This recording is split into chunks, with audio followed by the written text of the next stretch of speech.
এসব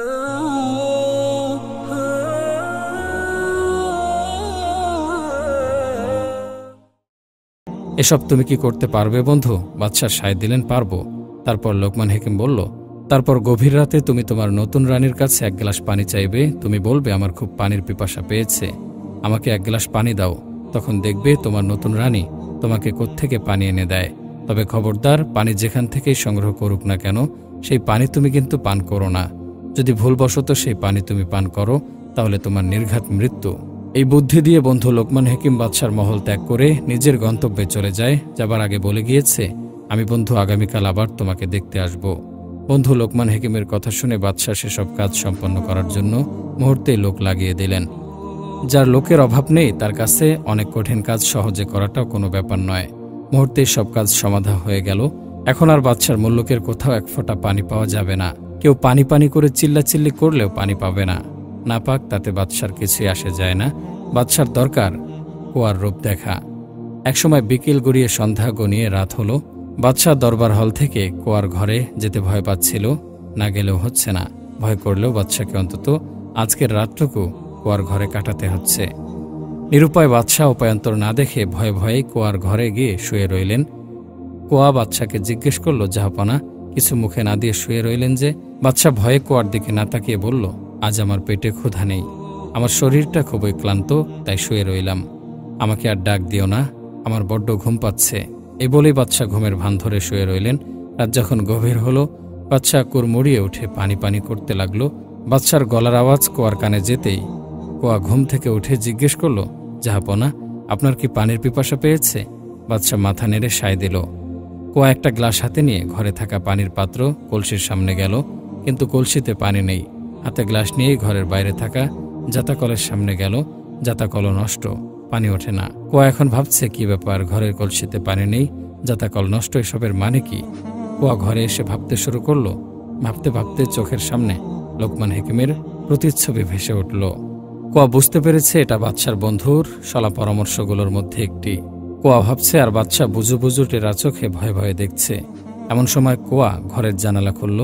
জানালা খুলে জানালার রড বেঁকিয়ে ফেলল। তারপর বাম হাত পানির গ্লাসটা ধরে জানালার বাইরে হাত বাড়িয়ে দিল। সেই দৃশ্য বাদশাহ টেরা চোখে চেয়ে চেয়ে দেখছিল। বাদশাহ দেখতে পেল গ্লাস সহ হাত শুধু লম্বাই হচ্ছে, এতে পানির গ্লাস সহ হাত যে কোথায় যাচ্ছে তা বাদশার ছিল অজানা। এরপর বাদশাহ জ্ঞানহারা হয়ে বিছানায় ঢলে পড়ে রইল। কুয়া মুহূর্তে গ্লাস ভর্তি পানি নিয়ে এলো। পানির গ্লাসটা বাদশার সামনে ধরে বলছে, জাহাপনা, পানি নিন, পান করুন। কিন্তু বাদশার আর হোশ নেই, জ্ঞান নেই।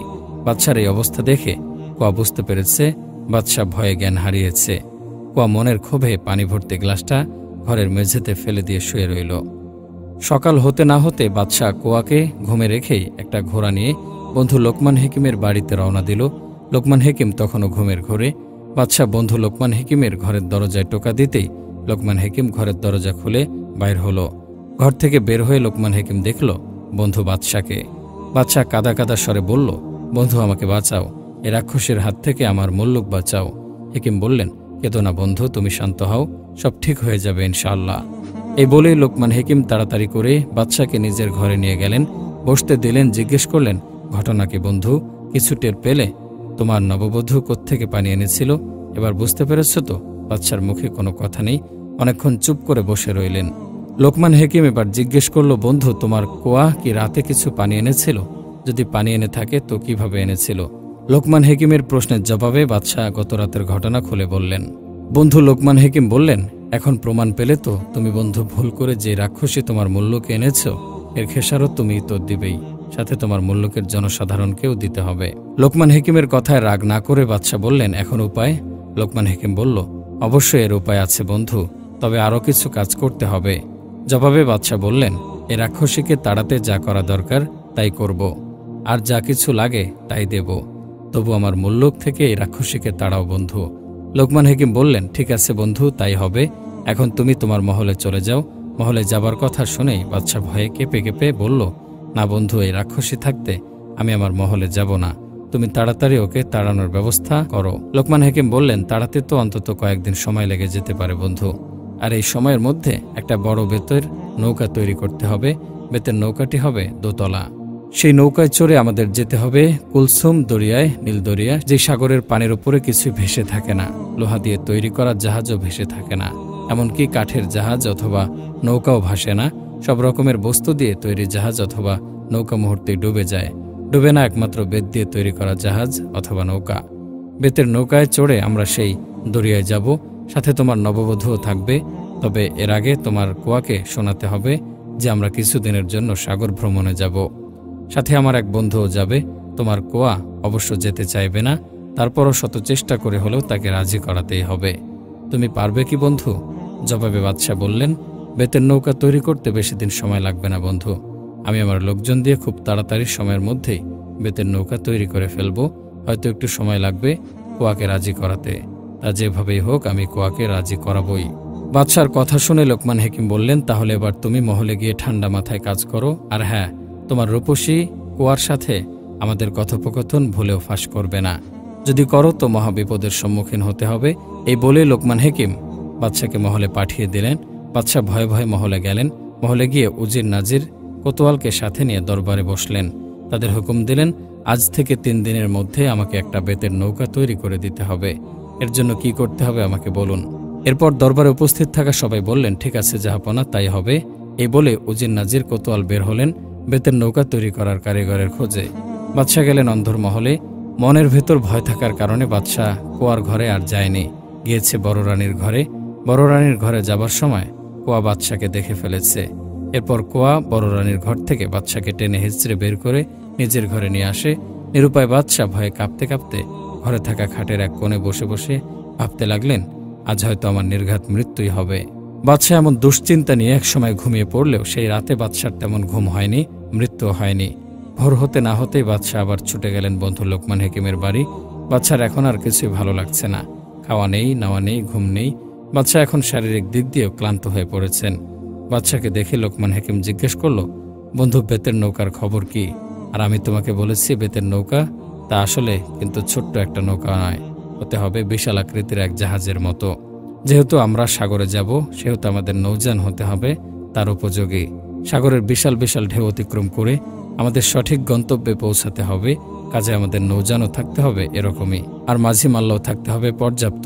বেতের জাহাজ চলবে দিনরাত, মাঝিরা কেউ কাজ করবে, কেউ বিশ্রামে থাকবে। তুমি সেইভাবেই জাহাজটা তৈরি করবে বন্ধু। লোকমান হেকিম বলল, তাহলে এখন তুমি তোমার মহলে গিয়ে বিশ্রাম করো, আর বেতের জাহাজ তৈরির কাজে তদারকি করো, যাতে অতি তাড়াতাড়ি জাহাজ তৈরির কাজ সম্পন্ন হয়। আর কোয়াকে ম্যানেজ করো। এই বলে লোকমান হেকিম বাদশাকে তার মহলে জোর করে পাঠিয়ে দিলেন। বাদশাহ আগের মতোই ভয়ে ভয়ে মহলের দিকে রওনা দিল। বাদশাহ মহলে গিয়ে কোয়াকে বলল, কদিন পর আমরা সাগর ভ্রমণে বের হব। নতুন বিবাহ করেছি তো, তাই তোমাকে নিয়ে হানিমুনে যাব। কি বলো কোয়া? উত্তরে কোয়া জবাব দিল, এসব আমার কিছুই ভালো লাগে না জাহাপানা। আপনি বরং নিজেই সাগর ভ্রমণে যান, আমি মহলেই থাকি। এতদিন বন জঙ্গলে ছিলাম, ভাগ্যক্রমে আপনার দেখা পেলাম, আপনাকে স্বামী হিসেবেও পেলাম। এখন আপনার মুল্লুক ছেড়ে আমার কোথাও যেতে ইচ্ছে করে না। বাদশাহ বলল, না কোয়া, তা হয় না, তোমাকে আমার সাথে যেতেই হবে, না গেলে আর হচ্ছে না। বাদশার অনুরোধে শেষতক কোয়া রাজি হলো। বেতের জাহাজ তৈরি করা সম্পন্ন হলো। জাহাজের ভেতরে মাসেক 6 মাসের খাদ্য সামগ্রী তোলা হলো। সাগর ভ্রমণে যাবার 3 তারিখ ঠিক হলো। যাবার আগের দিন লোকমান হেকিমকে জানানো হলো। সঠিক সময় বাদশাহ কোয়াকে নিয়ে বেতের জাহাজের দোতলায় গিয়ে উঠল। মাঝিরাও জাহাজ ছাড়ার প্রস্তুতি নিয়ে বসে আছে, অপেক্ষা শুধু লোকমান হেকিমের জন্য। কিন্তু বাদশার বন্ধু লোকমান হেকিম আসতে দেরি হচ্ছে। দেরি হবার কারণ হলো লোকমান হেকিম সাথে করে যেসব প্রয়োজনীয় কিছু ওষুধপত্র সাথে নেবেন, সেগুলো গোছাতেই হলো দেরি। জাহাজের দোতলায় বাদশার সাথে বসে আছে রূপসী কোয়া। কোয়া বাদশাকে বলছে, কি ব্যাপার জাহাপনা, জাহাজ ছাড়ছে না কেন? জবাবে বাদশা বলল, মাঝিরা আমার বন্ধুর জন্য অপেক্ষা করছে, আমার বন্ধু আসলে জাহাজ ছেড়ে দেবে। কোয়া বলল, এটা আপনার কোন বন্ধু জাহাপনা? ওই যে সেদিন আপনার সাথে যাকে দেখলাম তিনি? বাদশা মাথা নেড়ে জবাব দিল, হ্যাঁ, এই বন্ধুটি ছাড়া আমি একদম চলতে পারি না। আমার যেখানে যাওয়া হয় আমি আমার বন্ধুকে নিয়ে সেখানে যাই। কোয়া এবার খুব রাগ হয়ে বাদশাকে জিজ্ঞেস করল, জানতে পারি আপনার বন্ধু কি করে?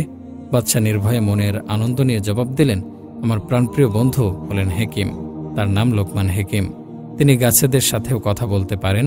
লোকমান হেকিমের কথা শুনেই কোয়া রেগে মেগে অস্থির হয়ে বলল, আমি সাগর ভ্রমণে যাব না, আপনি আপনার বন্ধুটিকে সাথে নিয়ে ঘুরে আসুন।